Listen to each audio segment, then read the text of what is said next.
Hello and welcome to the World News at 12 on Voice of the People 90.3 FM. I am Solomon Offem. Here are our top stories. FG warns of 5-day flooding in 19 states and 76 locations. Lagos State government warns residents in parts of Lekki, Ikorodu and Ajegunle to relocate. Presidential jets Gulp 26.38 billion naira in 18 months under Tinubu.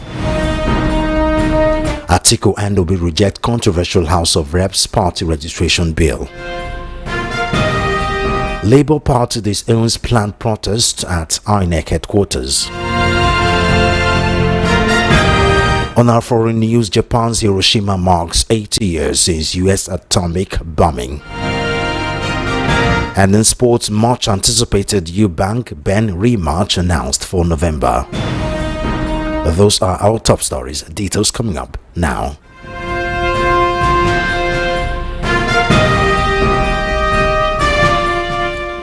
The federal government has forecasted a heavy rainfall over a 5-day period that may trigger flooding across 19 states and 76 locations. The warning issued by the National Flood Early Warning System Center of the Federal Ministry of Environment called on stakeholders and residents to take urgent precautionary measures. This comes as devastating floods struck Ogun and Gombe State on Tuesday, with other states including Lagos, Plateau, Anambra and Delta also affected by the disaster. According to the center's flood prediction, the affected areas are expected to experience rainfall likely to cause flooding in August 5 to August 9, 2025. The predicted states and locations are Akwa Ibom, Bauchi, Ebonyi, Cross River, Nasarawa, Benue, Katsina, Kaduna and Katsina states. Others are Kebbi and Kano, Niger, Plateau, Taraba, Jigawa, Yobe, Zamfara, Sokoto and Borno and Gombe State. Flooding in Nigeria has become a yearly occurrence that claims lives and destroys many properties. Last year, 31 states were reportedly affected by flooding, causing hundreds of deaths, injuring thousands of others and affecting 1.2 million. Meanwhile, the Lagos State government has issued a fresh warning to residents in parts of Lekki, Ikorodu and Ajegunle areas of the state to relocate from lowlands to highlands to avoid being victims of flooding. The Commissioner for Environment, Tokunbo Wahab, said on television that those around the Agilete axis of Lagos, that's Ajegunle, have to move. Those around the coastline of Ikorodu, Majudu, have to move. Also, some areas around the Lekki corridor. He said Ekpe had always been safe. Mushin will be safe, Ikeja will be safe, while warning residents of Isheri in the Opik area of the state to also be on alert. Wahab said Lagos as a coastal city is exposed to the vagaries of climate change and will experience flash flooding this year. The official said based on predictions by the Nigerian Meteorological Agency NIMET, Lagos will experience much more rain this year than last year. Some communities in Lagos State, Nigeria's commercial capital, were flooded on Monday after marathon rainfall that started Sunday morning and thundered on uninterrupted till Monday evening, even on Tuesday in some places in Lagos. However, Wahab sued for calm and assured residents of the state that the government has been on top of the matter, clearing drainage channels and expanding flood paths to mitigate the impact of nature.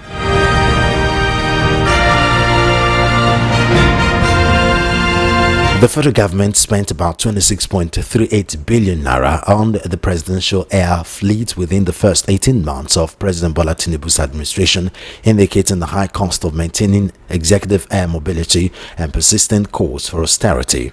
According to an analysis of spending records by GovSpend, a civic tech platform that tracks government expenditures, revealed that the disbursements were made between July 2023 and December 2024 for the operational and logistical upkeep of the fleet. Meanwhile, findings shows that between 2016 and 2022, former President Muhammadu Buhari allocated 18.80 billion naira for the presidential air fleet, maintenance and foreign trips. The amount includes 26.47 billion naira for the operation and maintenance of PAF, 17.29 billion naira for foreign and local trips, and 2.04 billion naira earmarked for other related expenses. At the time, the presidency maintained 10 aircraft from the inception of the Buhari administration in May 2015. Some industry experts believe that the humongous amounts were mainly due to the weakness of the naira to the dollar, since all aviation spending is done in dollars. Others say the presidency operates a very large fleet, a situation that may continue to swell the quantum of public funds used for the maintenance of the fleet. According to Gulp spend, funds were released in multiple batches under President Tinubu, with high-value outflows concentrated between April and August 2024. The first major disbursement came on the 14th July 2023, when 846.03 million naira were paid as Presidential Air Fleet Forex Transit funds. Just 2 days later, another 674.82 million naira was released. That month alone, the fleet consumed over 1.5 billion naira. By August, the pace of releases intensified, with 2 billion naira disbursed on 16 August, and additional sums of 387.6 million naira and 713.22 million naira were recorded earlier than that month. In the fourth quarter of 2023, a notable release of 1.26 billion naira was recorded in November. The year 2024 also opened with substantial disbursements. In March alone, 2 separate releases of 1.27 billion naira were made on the 7th and 9th of the same month. This also was followed by 5.08 billion naira in April 23, the single largest transaction recorded within the 18 months under review. Former Vice President Atiku Abubakar has faulted the House of Representatives bill seeking the establishment of the Political Parties Registration and Regulation Commission, which aims to register, regulate, and monitor the organization and operation of political parties in Nigeria. Although the ex-vice president lauded the initiative to strip the Independent National Electoral Commission (INEC) of the powers to register and regulate the activities of political parties, he warned of the financial implications of creating another public institution given the economic realities of the time. The bill was co-sponsored by the Speaker of the House of Representatives, Tajuddin Abbas, and the member representing Eson Central, Eson West, Igweben Federal Constituency, Edo State, Marcus Onobun. The bill currently before the House Committee on Constitutional Review seeks to alter sections 40, 81, 84, 153, 222, 225, 226, 228 and the third schedule of the Constitution to establish the Political Parties Registration and Regulation Commission and empower it to register, regulate, and monitor political parties in the country. According to the explanatory memorandum, this will reduce the burden on INEC and also allow the PPRRC to focus squarely on regulating and registration, dissolution and monitoring of the operation, finances, internal democracy, primaries, and general conduct of political parties in Nigeria to ensure order, transparency, and a level playing field. Atiku noted that INEC, as currently constituted, is saddled with too many responsibilities, so much that its capacity to deliver on the primary mandate of conducting free, credible, and transparent elections have been called into question in the past few years. Also speaking through the national coordinator of the Obedient Movement, Tanko Yunusa, the 2023 presidential candidate of the Labour Party, Peter Obi, faulted the planned amendment of the bill, noting that the registration of political parties remains one of the primary duties of INEC. Also, chieftain of the People's Democratic Party, Segun Showumi, said making new laws is not the solution to the nation's electoral challenges.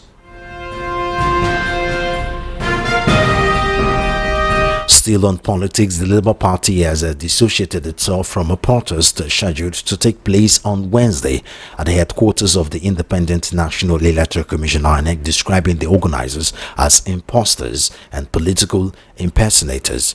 In a statement signed by Ken Asogwa, a senior special advisor on media to the party's interim national chairman, Senator Nenadi Usman, the party said it was not behind the planned demonstration. The statement warned that anyone participating in or promoting the protest does so without the consent of the party and should be regarded as an imposter. The party also referenced INEC's recent rejection of a list of candidates allegedly submitted by former chairman Julius Sabure and his group for the forthcoming national by-elections and local council polls. He added that the Labour Party received that decision with relief, noting that INEC, as a responsible electoral umpire, would eventually proceed to accept and publish the authentic list submitted by the current lawful leadership of the party. The statement further urged the Political and Electoral Commission to remain resolute and act in line with a Supreme Court judgment issued on 4 April 2025, which it said affirmed the expiration of Aburi's leadership tenure since 8 June 2023 rather. You are currently listening to the World News at 12 right here on the Voice of the People 90.3 FM. We'll take a short break. When we return, we'll head into the news analysis segment.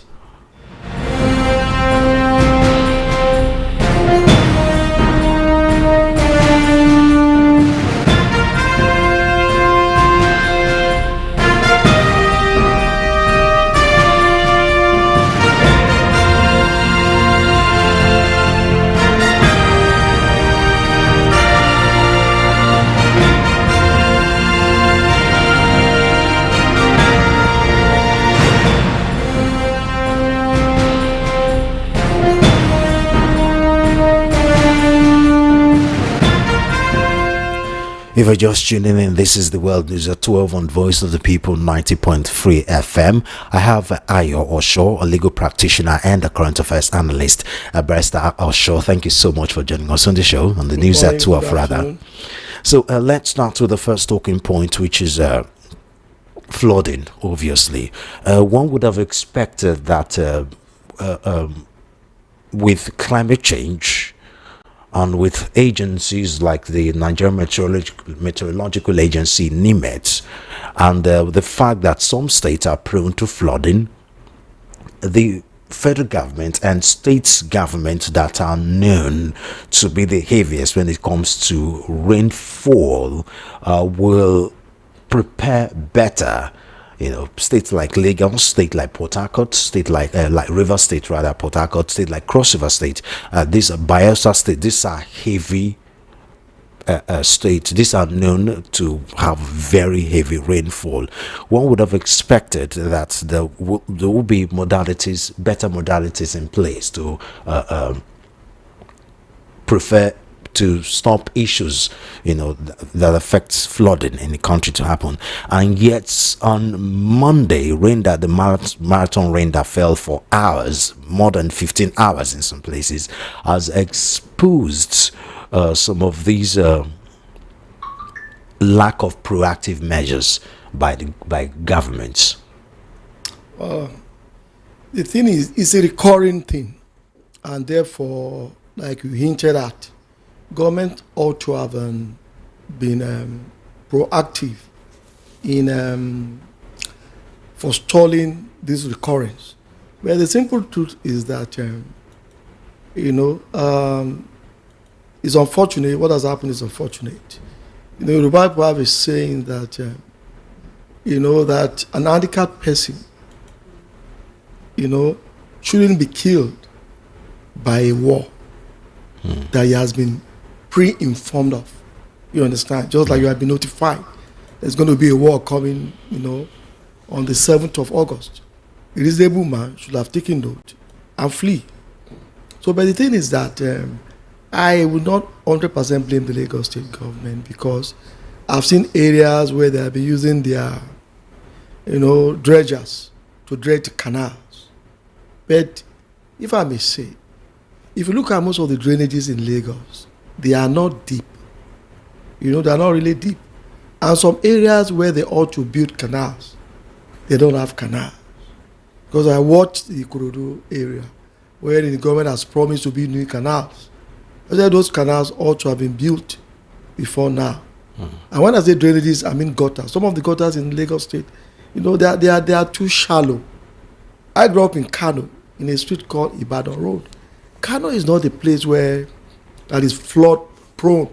But where we grew up in Kano, you see the gutter there, you can put a Danfo bus in it. It's so deep, and they even cemented and wide, and they cemented it. We could move from one street to the other, trek in that kind of drainage. So Lagos need more of that. Look at Lagos Ibadan, Abeokuta Expressway around cement. Look at that place. The road gets flooded every time. That newly constructed place close to the railway station. Because if you look at the drainage there, it's not deep enough.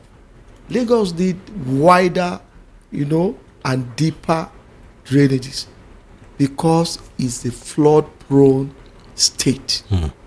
So the ball is in the court of Lagos State government, then the local governments. Granted that global warming, and climate change is a global reality, but as human beings, that God has given intelligence, like NIMED that you have mentioned, they actually forecast about the rains, and they've also told us more rains are coming, meaning that we should be prepared. Government should be prepared, state-wise, local government, LCDAs, then perhaps even this, what you call this, landlord, tenants, residents association. They also now should be co-opted into planning, to forestall, incidents of flooding. Meaning that even streets should be clearly, the existing gutters should be dug before the rains start at all. So it's a collective effort. It's a collective effort because when the danger comes, when the harm comes, it mostly affects the poor people. That's the simple truth. So it's a collective thing. We should all be involved in it. Now, the Commissioner for Environment, Tokunbo Wahab, have asked for calm and assure residents of the state that government has been on top of the matter, cleaning drainage channels and expanding flood paths to mitigate the impact of nature. But this is like medicine after death. These are things that should have been done. Especially with the fact that NIMED that's predicted for a while that, this year, the rain this year will be much more than what happened. Even without NIMED's prediction, we know how bad it was last year, and we all know the effect of climate change. Then these are things that should be done. You don't have to wait until the rain starts for you to start. And let's even talk about the way even some of these drainages are done, where it looks like there are no proper disposable mechanism. If you go around streets of Lagos, you see some of these gutters that have been cleaned with the dirt outside of the gutter. They'll be there for weeks, and then the rain comes and wash this dirt back into the gutter. That point you mentioned is a very, very valid point.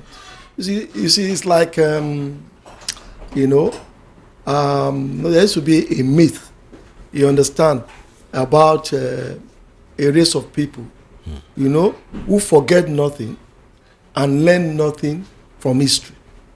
Now, like we've already pointed out, most of these drainages, after they've been cleaned, the dirt there have been brought out, they'll just keep it just beside the gutter. Meaning that, I used to think that this is a political move. So that when you park that, you put it beside the gutter, the rain will put it back inside, you get another contract to come and dislodge it again. Anytime I look at that thing, my mind goes straight to the local government authorities and the LCDAs. The LCDAs should make sure that it is not enough to clean those drainages. The thing removed from it, the sludge, all those things, should be removed.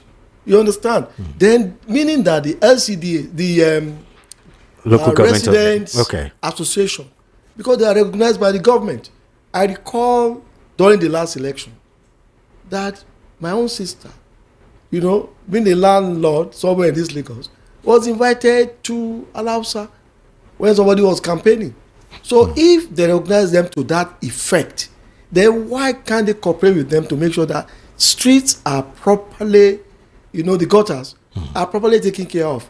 Because that is a very terrible thing. Because you see them, after packing these things, they just keep the dead beside the gutter. It's totally unfair. And it's even criminal to a large extent. Because what is the essence of cleaning those drainages in the first place?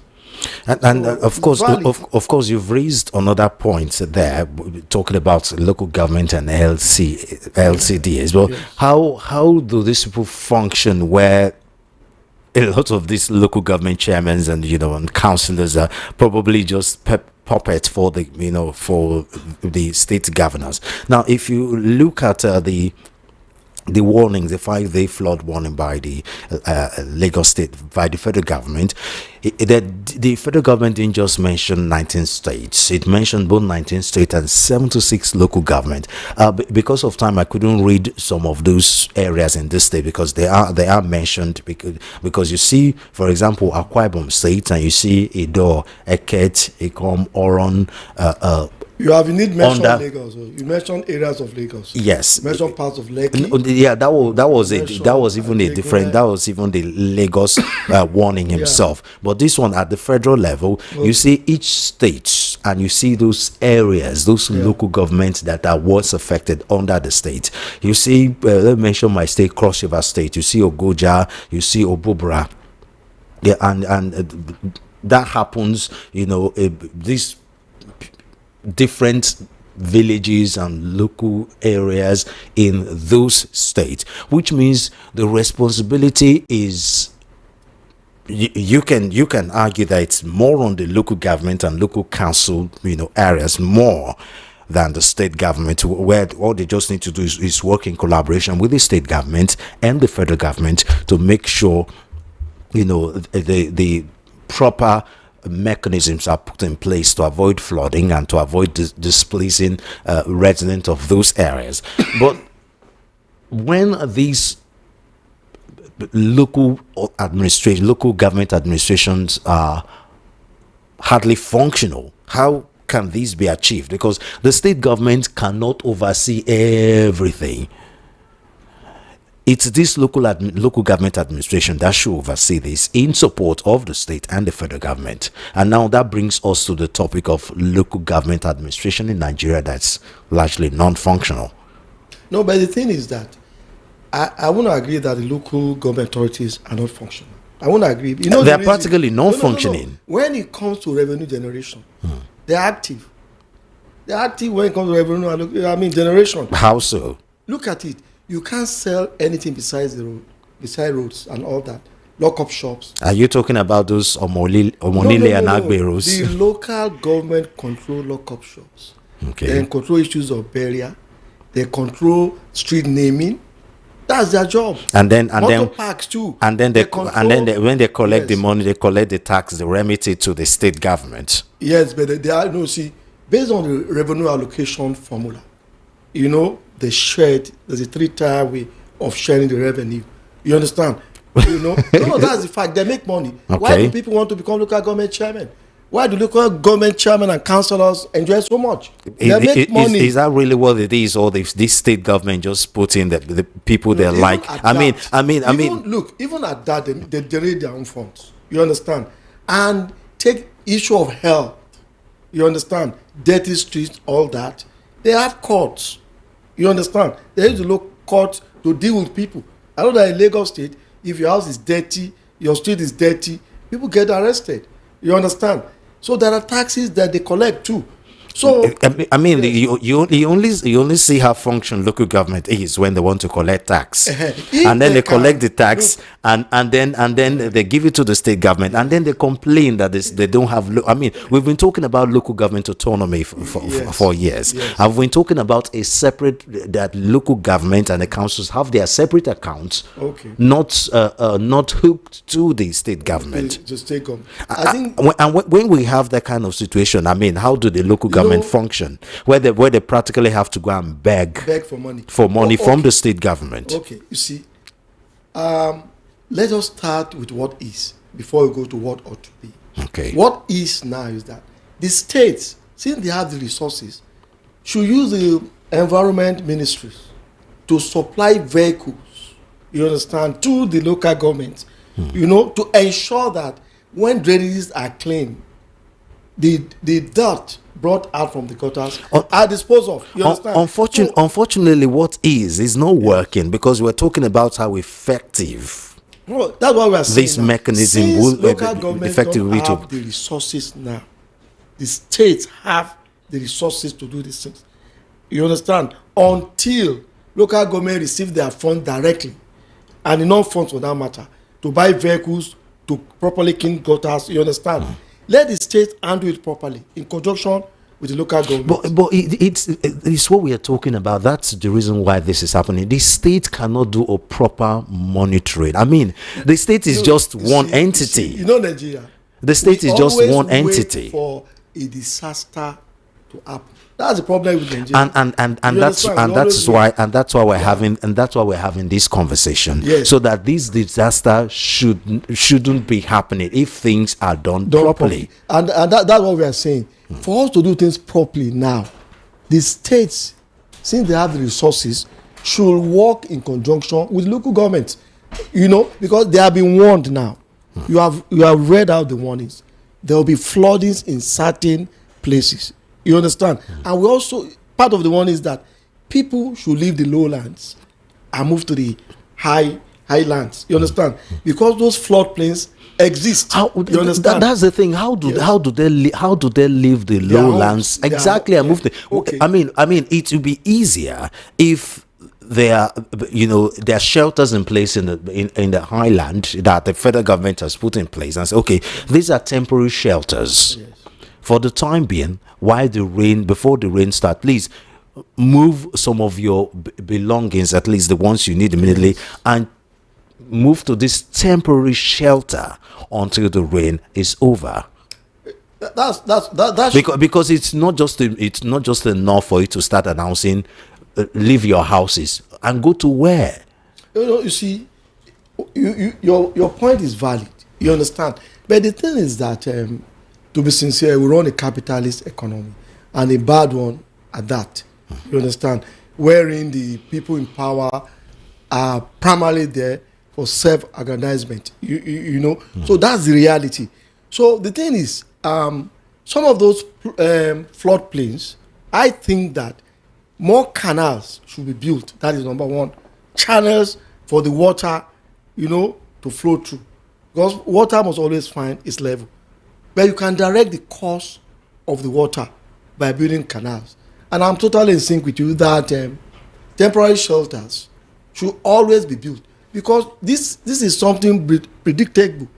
You understand? NIMET actually highlights this thing every year. Nevertheless, we should not also forget that nature is highly unpredictable. Definitely. That's why all over the world, these flash floodings happen. It happened in Texas this year, and the terrible one at that, where quite a number of people died. So nature is unpredictable. It's unpredictable. So that's why we should be prepared for nature every time. And that's why we have the National Emergency Management Authority, which is a federal one.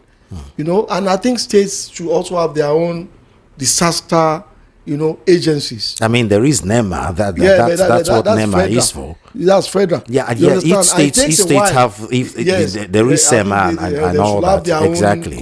I mean, especially when you consider last year, 31 states were affected. Niger State, for example. Yes, and which affected 1.2 million people, and that's just the official figure. We're very terrible with the data keeping in Nigeria. The Nigerian government doesn't like alarming people. If they tell you that 30 people have died in a place, you'll be sure that 100 people have died. No, that it's about triple that amount. Yes, more will have died, but they just don't want to alarm people. But generally speaking, what is happening, in this flooding saga, is the same thing that's happening generally in the country. You see, funds that are supposed to be used to manage a lot of the areas of this country. They are not being used. Okay, now take constituency allowance being given to the senators and to members of House of Rep. It now runs into billions. You understand? Each senator and the representatives, they come from certain local governments. You understand? They come from senatorial districts. Why can't they also remove from the constitutional allowance? You understand? To help manage the environment. If I'm a senator, for example, I make sure that in my constituency, all the drainages are okay. It can be done. People do these things in their private homes. I just returned from Ekiti. Yesterday, I went to an uncle's house. Behind his house, he did his own special drainage there. Apart from the regular one, because we should be encouraged. Yes, it will just go down outside. People do these things in their homes. How much more the government? We are even talking about people who have access to government resources. And then we also have a situation in Lagos where the Lagos state government wants to make more money, and then let's take the island for example, where you have lots of sand fillings. These places that were originally water, and then they sand fill it and build estates there, and then you can't cheat nature. Of course. Someone noted once that the most expensive slum in the world is Victoria Island. Yes, that's the most expensive slum in the world, because after the rain, you see the floodings there. Go to VGC the other time. Even people were killing alligator in VGC. The thing is that even land reclamation that is being done in Nigeria, it does not meet with international standards. What they do is that when they fill this land to sell to the rich people, they divert the water to the areas of the poor people. That's what they do. And that land reclamation takes time. You understand? You just don't, because you are dealing with nature. And water is perhaps the most powerful element of nature. It's stronger than fire. Whatever you do with water, it will get its revenge. Push it, it will come. And when it comes back, it will come back in a devastating manner. And when you talk about water generally, science has proven that, syndication of the earth, not one drop has been added to the water volume on earth, and not one drop has reduced. No, it's a water cycle. Water can become ice. After a while, it becomes liquefied. It becomes liquid again. Then that water cycle continues. And that's all year round. Yes. So water must be properly managed. You say you can't cheat nature, separate water, you can't cheat water. If you look at Genesis, they didn't tell us when God created water. Just say God separated the waters above from the waters below. And he gave direction to the waters below. Don't go beyond this level. But when he needed to use water to destroy the earth, he opened up those vaults under the earth, and they came up. Okay, let's go to the second topic for discussion, where the federal government has spent 26.38 billion naira on presidential air fleet within the first 18 months of President Bola Tinubu's administration, indicating the high cost of maintaining executive air mobility amid persistent calls for austerity. Now, when the president just came into, when his administration just started with a fuel subsidy and the floating of the naira and the economic downturn, and after cries and shouts of Nigeria, he finally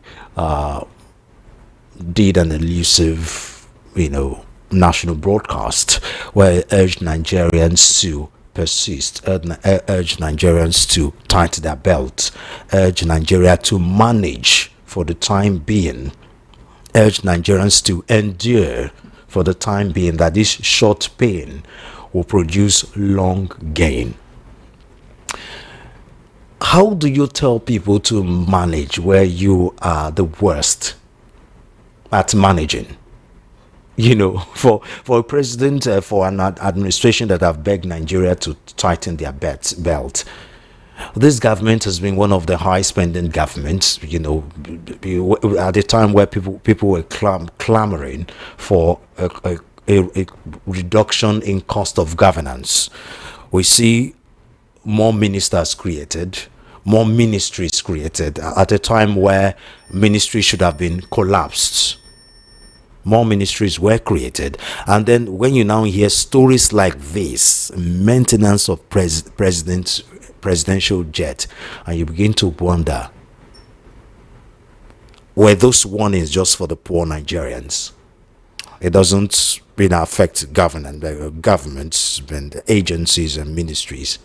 Like I've mentioned before, Nigeria is a capitalist country. But our own capitalism, is it is I don't even know how to qualify it. Whether I would say it's a buccaneer capitalism or pirate capitalism, you understand? It's a capitalism, of vandals. Because it's capitalism without human face. Now, like you rightly mentioned, people have been told, tighten your belt. But in what areas has the government itself been tightening our belt? You hardly find any area where the government has been tightening our belt. The resources they've accumulated, from, for example, when they removed the fuel subsidy, more monies have come to the government coffers, but they are still spending lavishly. And recklessly. And recklessly. You see, but you have to go to the foundation.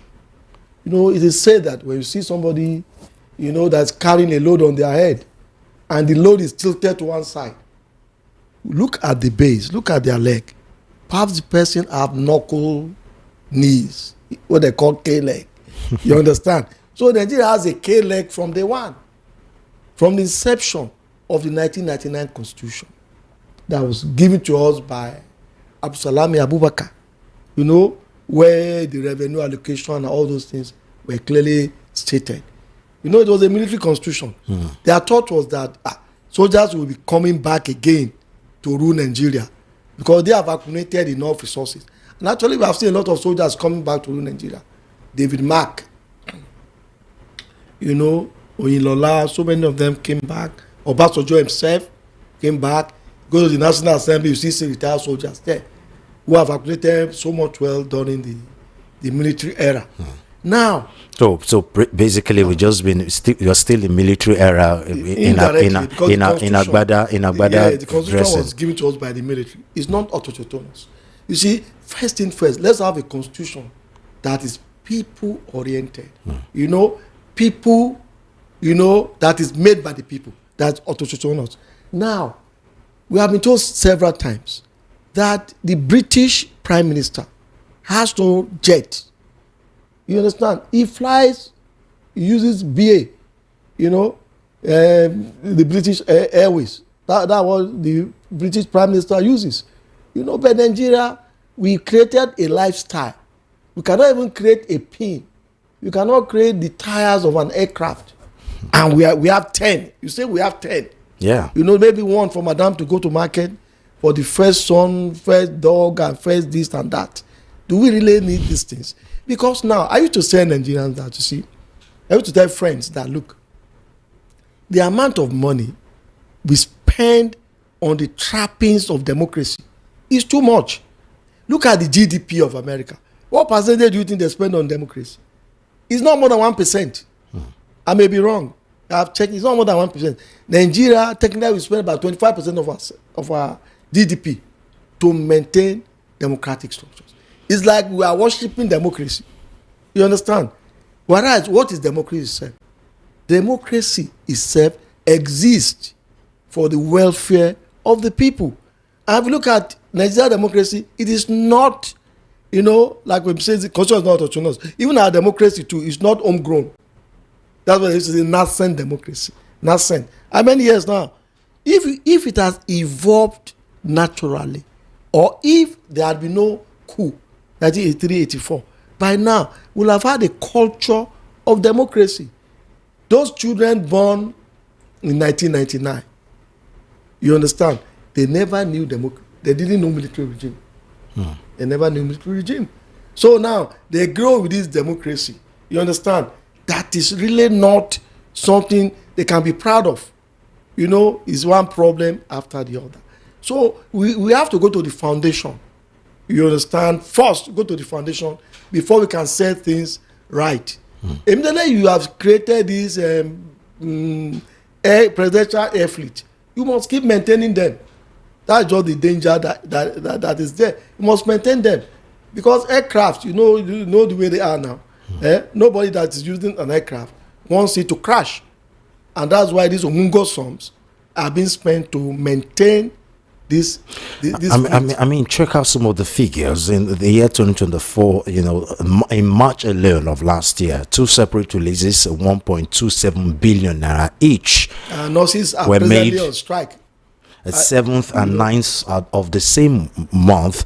That's twice. You know, and then 5.8 billion naira of on April 23, the single largest transaction recorded in 18 months. And then we have National Assembly that just says 100% everything the executive wants.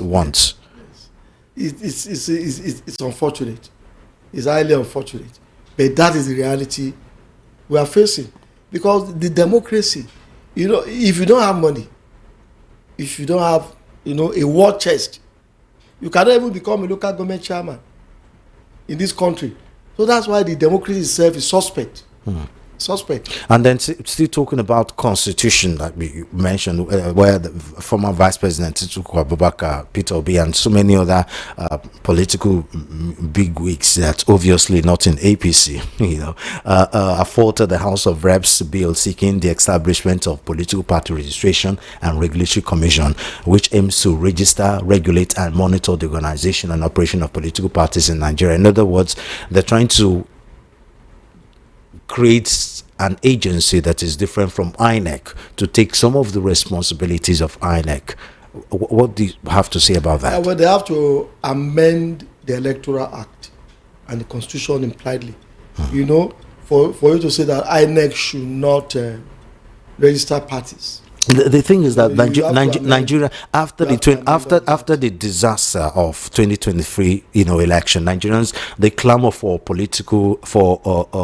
electoral reform. It's has been much more louder. Yes. One would have been expecting that, but is this the kind of reform? Well, you see, Atiku himself is not totally against this. Now, forget about the Atiku or Beta or B angle in this situation. Now, but what do you think about that reform? You see, for me, INEC should be saddled with the responsibility of conducting elections. Okay. Because the burden is a huge burden.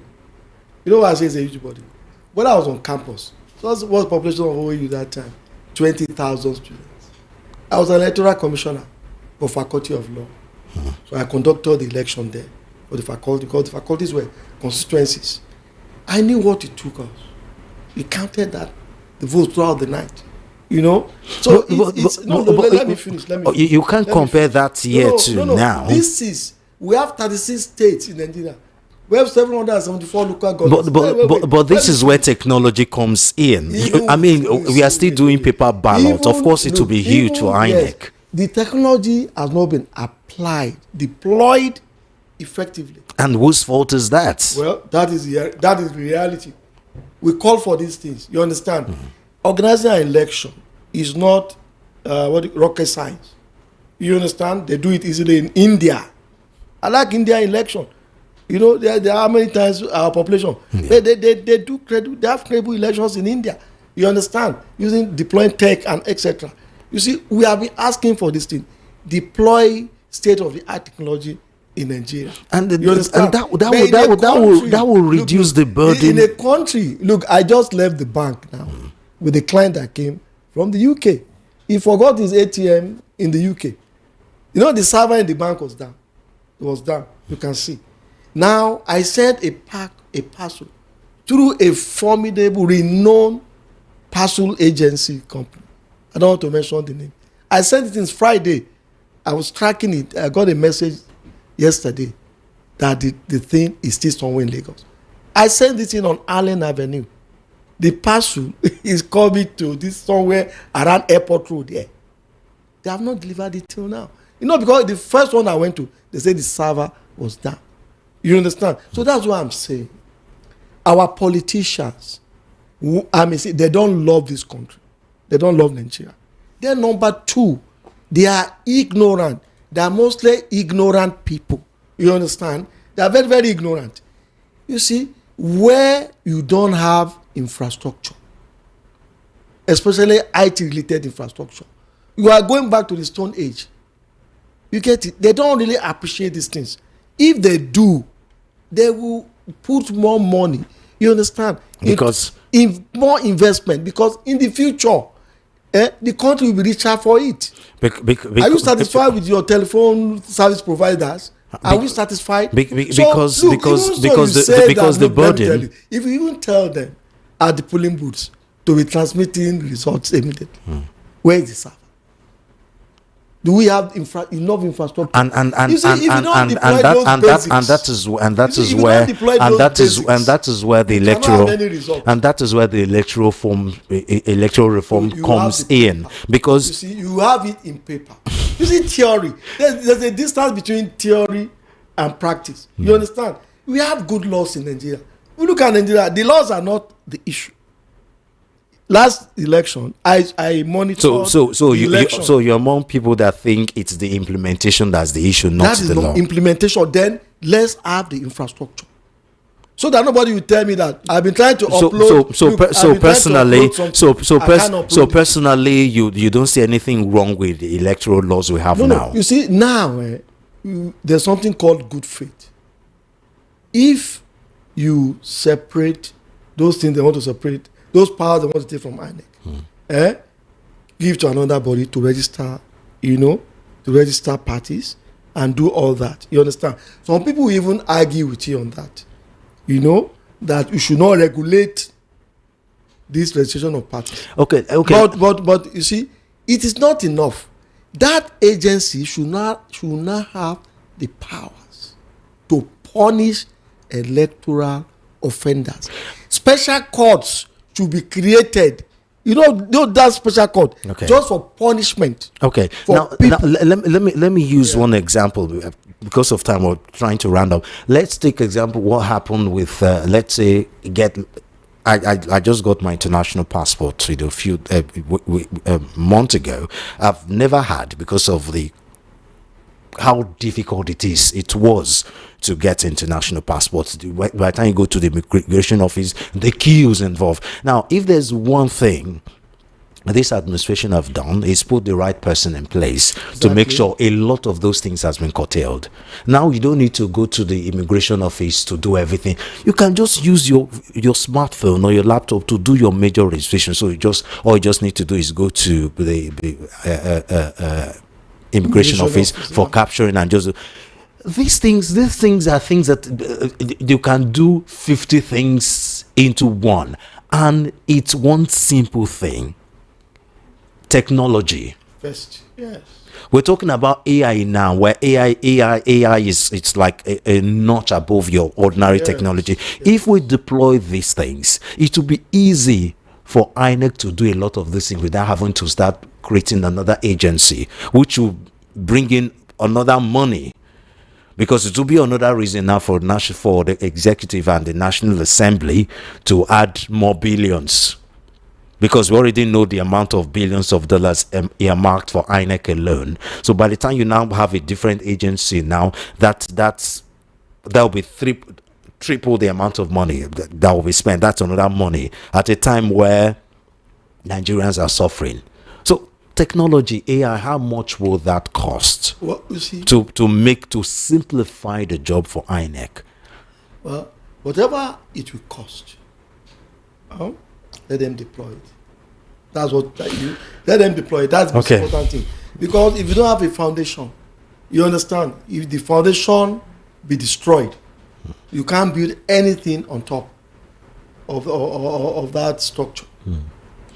Okay, it's always a pleasure talking to you. We have to end it here. Thank you very much, Barrister Osho. That's Ayo Osho, a legal practitioner and current affairs analyst on the news at 12. For a quick look at what's happening on our international news. Thousands of people have gathered in Hiroshima to commemorate the 80th anniversary of the world's first wartime use of nuclear bomb. As survivors, officials and representatives from 120 countries and territories marked the milestone with renewed calls for disarmament. The western Japanese city was flattened on August 6, 1945, when the United States dropped a uranium bomb codenamed Little Boy. Roughly 78,000 people were killed instantly. Tens of thousands more died at the end of the year due to burns and radiation exposure. The attack on Hiroshima followed 3 days later by a plutonium bomb dropped on Nagasaki, led to Japan's surrender in August 15 at the end of the Second World War. Hiroshima has been chosen as a target partly because its surrounding mountains were believed by US planners to amplify the bomb's force.